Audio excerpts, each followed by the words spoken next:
Turkey's President Recep Tayyip Erdoğan is openly arming and supporting Ukraine, and even publicly humiliating Moscow.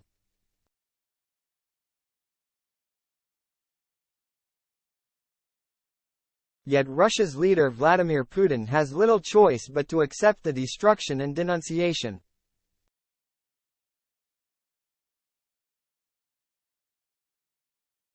Turkey, perversely, is crucial to Putin's aims. Erdoğan decided this week to allow Ukraine's President Volodymyr Zelensky to bring home 5 Azov Regiment commanders, held by Russia in May last year following the battle for Mariupol and later traded as part of a Turkish-brokered prisoner exchange.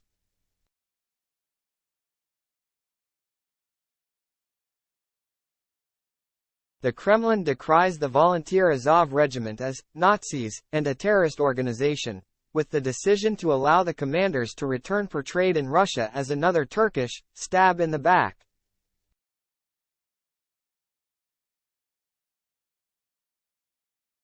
Unlike hundreds of other Azov fighters, who were released in exchange for Putin's friend Viktor Medvedchuk in September 2022, the 5 top commanders were evacuated to Turkey, where they were supposed to stay until the end of the war.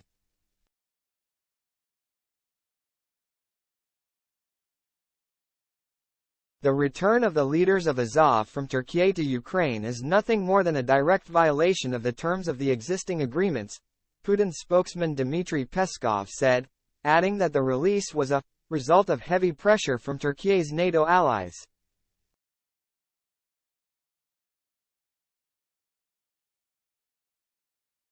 That effort to deflect some of the blame for Erdogan's actions, along with Peskov going on to emphasize that Moscow plans to preserve its political and economic ties with Ankara, is indicative of the tightrope Russia walks.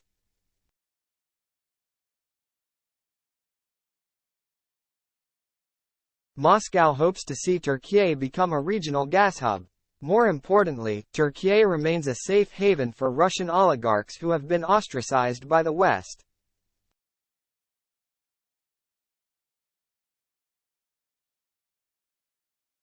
The return of the 5 Azov commanders to Ukraine, where they will continue fighting against the Russian forces, represents another humiliation for the Russian president.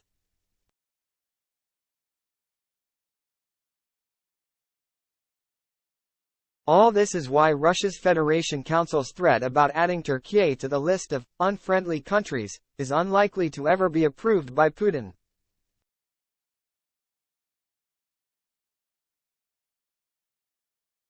Even so, the return of the 5 Azov commanders to Ukraine, where they will continue fighting against the Russian forces, represents another humiliation for the Russian president.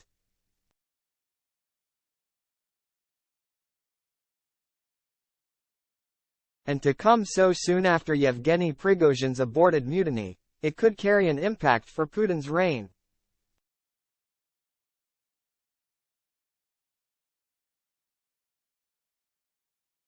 Russian hardliners, be it Prigozhin or other actors, may increasingly question Putin's special relationship with his dear friend, Erdoğan.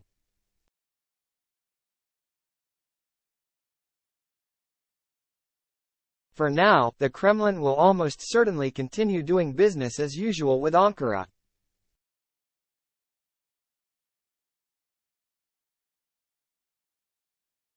Russia's foreign ministry did not react to Turkish Foreign Minister Hakan Fidan's meeting on 7 July with the exiled leader of the Crimean Tatars, Mustafa Kerimoglu, in Istanbul.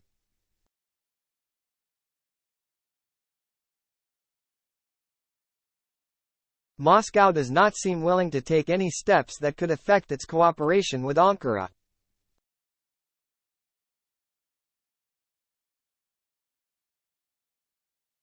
Turkey also offers a further economic lifeline. Although Russia has repeatedly threatened to suspend its participation in the Black Sea Grain Initiative, also known as the Grain Deal, which supplies much-needed produce to world markets, this week Russian Foreign Minister Sergei Lavrov discussed the deal with Fidan.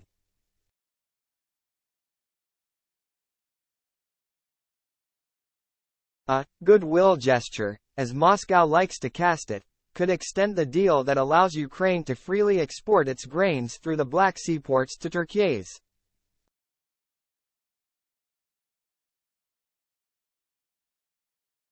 But even if the Kremlin quits the deal, that does not necessarily mean that it will impose a blockade of the Black Sea.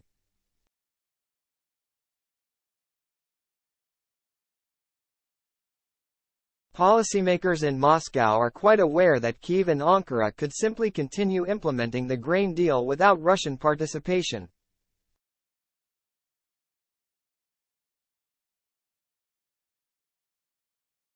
Should Russia pull out of the agreement, there are fears in Russia that the Turkish Navy could start unilaterally ensuring the safety of the Black Sea corridor.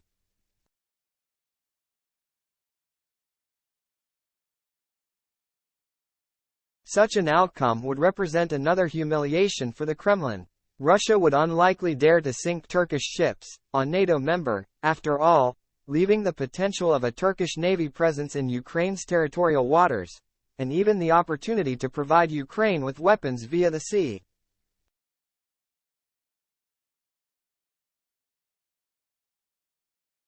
Turkey is already supplying Ukraine with combat drones, launch rocket systems, and armored vehicles, among other military equipment.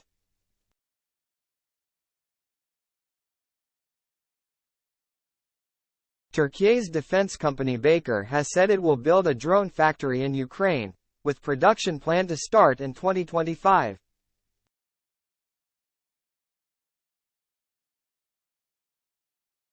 It is clear that the Russian debacle in Ukraine has given Turkey increased leverage over Russia.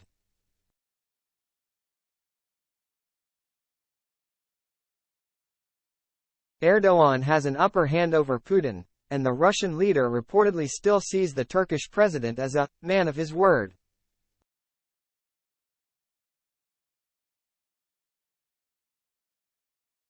Despite the saga with the Azov Regiment commanders, as well as Turkish military cooperation with Ukraine, Putin has accepted Erdogan's invitation to visit Turkey next month.